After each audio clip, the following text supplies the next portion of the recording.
और मैंने ये भी बताया था कि most of the algae found in water, तो ज्यादातर एल्गी पानी में ही पाए जाते हैं। तो ये आपका डाइवर्सिटी मतलब हैबिटेट इन एल्गी हो गया, हैबिटेट इन एल्गी। अब दूसरा हैबिटेट देखते हैं, कुछ एल्गी कहां पर पाई जाती है? सॉइल में पाई जाती है। तो सॉइल की स्टडी को हम लोग क्या बोलते हैं? सॉइल की स्टडी को क्या बोला जाता है? पीडोलॉजी। क्या बोलते हैं? पीडोलॉजी। सॉइल के फॉर्मेशन को क्या कहा जाता है? पीडोजेनेसिस। कहेंगे सर ये तो इकोलॉजी की चीजें हैं, आप यहाँ क्यों बता रहे हैं? भाई तो बायोलॉजी तो आप पढ़ ही रहे हैं, तो वो जूलॉजी और बॉटनी ऐसा कुछ नहीं है, पढ़ना तो सब चीजें है। इससे आपका एक बेनिफिट हो जाता है कि आपको चीजें रिमाइंड हो जाती है, ठीक है। तो इसको हम लोग बाद में पढ़ेंगे इकोलॉजी में। और फिलहाल आप ये याद रख लीजिए कि सॉइल की study, the study of soil मतलब मिट्टी के अध्ययन को हम लोग पीडोलॉजी बोलते हैं, और मिट्टी के फॉर्मेशन को हम लोग पीडोजेनेसिस करते हैं। आइए अब इसको आप अगर इकोलॉजी में पढ़ेंगे तो वहां पर आप फैक्टर पढ़े होंगे। इकोलॉजी में दो फैक्टर होता है, एक को इडेफिक फैक्टर बोलते हैं, जैसे दो फैक्टर मोस्टली होता है, एक आपका क्या होता है? बायोटिक कंपोनेंट, दूसरा एबायोटिक कंपोनेंट। बायोटिक मतलब जो ऑर्गेनिज्म लिविंग बीइंग्स हुए बायोटिक हो गए, जो नॉन लिविंग बीइंग्स हुए वो एबायोटिक। तो उसी में आप पढ़ेंगे टेम्परेचर, वाटर और साथ ही साथ सॉइल। तो सॉइल को हम लोग क्या बोलते हैं? इडेफिक। इडेफिक क्या बोलते हैं? इडेफिक। इडेफिक मतलब मिट्टी से रिलेटेड जो भी चीज आती है उसको हम लोग क्या बोलते हैं? सॉइल, ठीक है। तो इडेफिक। तो अब हम लोग अगला क्या पढ़ेंगे? Edaphic alga. क्या पढ़ेंगे?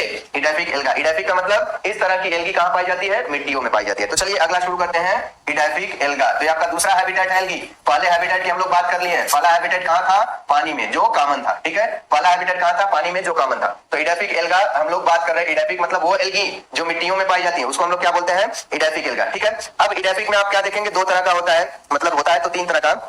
पहला वो एल्गी जो टेरेस्ट्रियल, टेरेस्ट्रियल मतलब लैंड में पाई जाती है, ठीक है। तो पहला आप क्या लिखेंगे? अब हम इसका तीन कॉलम बना लेंगे। क्या बनाएंगे? तीन आप वो बना लीजिए कॉलम, या फिर आप उसी तरह तीन फ्लो चार्ट, तीन स्टेप्स बना लीजिए। तो ये आपका हो गया। पहले पे हम लोग क्या लिखेंगे? Terrestrial, terrestrial alga. कौन सा एल्गा? टेरेस्ट्रियल एल्गा, ठीक है। तो पहला आपका क्या हो गया? टेरेस्ट्रियल एल्गा हो गया। दूसरा आपका एसिडिक एल्गी, मतलब जो एल्गी मिट्टी में किस टाइप की मिट्टी? एसिडिक सॉइल में पाई जाती है, वो एल्गी जो एसिडिक सॉइल में पाई जाती है। एसिडिक हो गया तो भाई इसका अपोजिट बेस भी होता है, तो उसको हम लोग एल्कलाइन सॉइल कहते हैं। अब यहाँ पर एसिड और बेस और एल्कली, कहेंगे सर बेस को तो एल्कली कहते हैं, तो आप केमिस्ट्री में पढ़ेंगे क्या डिफरेंस होता है बेस और एल्कली में, तो वो चीजें मैं बताने भी नहीं जा रहा हूँ, आप केमिस्ट्री में पढ़ लेंगे, ठीक है।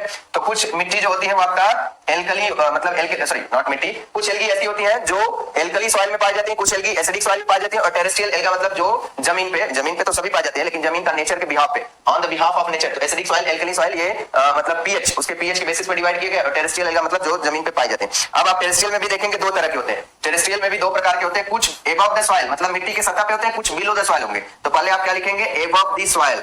एबव द सॉइल मतलब वो एल्गी जो मिट्टी के सतह के ऊपर पाए जाते हैं। और दूसरा है बिलो द सॉइल, मतलब वो एल्गी मींस आप क्या बोलेंगे?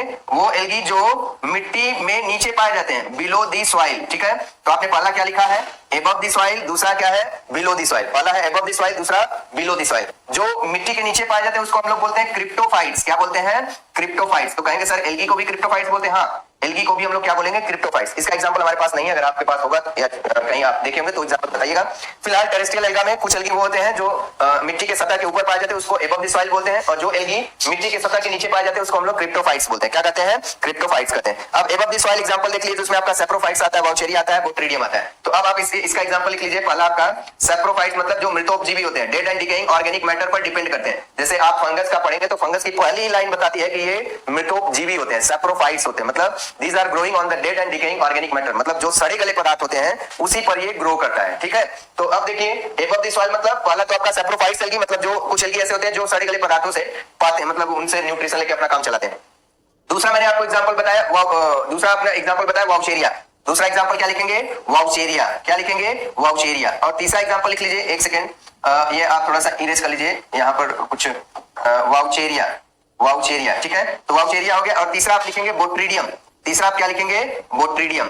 तीसरा आप क्या लिखेंगे? बोट्रीडियम, ठीक है। तो ये आपका तीन एल्गा जो हो गया सैप्रोफाइट्स, मतलब ये एल्गी सैप्रोफाइट्स होते हैं, वाउचेरिया, बोट्रीडियम, ठीक है। मतलब जो मिट्टी के सतह के ऊपर पाए जाते हैं, मिटोपजीवी नेचर का होते हैं, लेकिन सैप्रोफाइट्स में इसका एग्जांपल लिखेंगे वाउचेरिया और बोट्रीडियम। तो ये आपका हुआ एबव द सॉइल और below the soil. Below the soil को क्रिप्टोफाइट्स कहते हैं, इसका एग्जांपल आप लोग फाइंड आउट करेंगे। एबव द सॉइल में एग्जांपल आपने देखा सैप्रोफाइट, एग्जांपल वाउचेरिया और बोट्रीडियम। सैप्रोफाइट्स का मतलब मैंने बताया कि जो dead and decaying organic matter पे, मतलब सड़े गले पदार्थों पे उगते हैं, जैसे फंगस, इसका तो बहुत बड़ा एग्जांपल है। तो फंगस एक अलग साम्राज्य है, किंगडम मतलब साम्राज्य, तो उसकी बातें तो हम लोग बात नहीं करेंगे। आइए आपका पहला क्लियर हो गया टेरेस्ट्रियल एल्गा। दूसरा बात करते हैं एसिडिक सॉइल।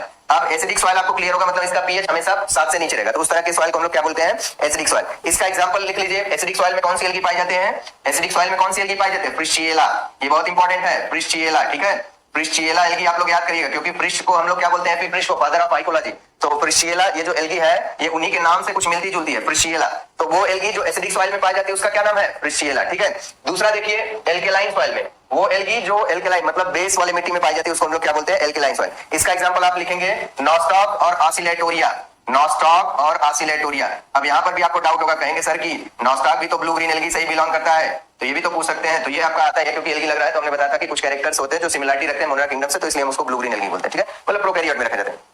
तो कुछ एल्गी आपका एल्केलाइन सॉइल में पाई जाती है, जैसे एग्जांपल आपने देखा नॉस्टॉक और ऑसिलेटोरिया, ठीक है, नॉस्टॉक और ऑसिलेटोरिया। इतना क्लियर हो गया। एल्केलाइन सॉइल में जो एल्गी पाई जाती है उसको हम लोग नॉस्टॉक और ऑसिलेटोरिया बोलते हैं। तो इसको हम लोग समराइज कर लेते हैं। एडाफिक फैक्टर, एडाफिक एल्गी मतलब जो एल्गी मिट्टी में पाई जाती है। अब उसमें आपने देखा टेरेस्ट्रियल एल्गी मतलब जो मिट्टी में, टेरेस्ट्रियल मतलब जो मिट्टी में ही पाई जाती है।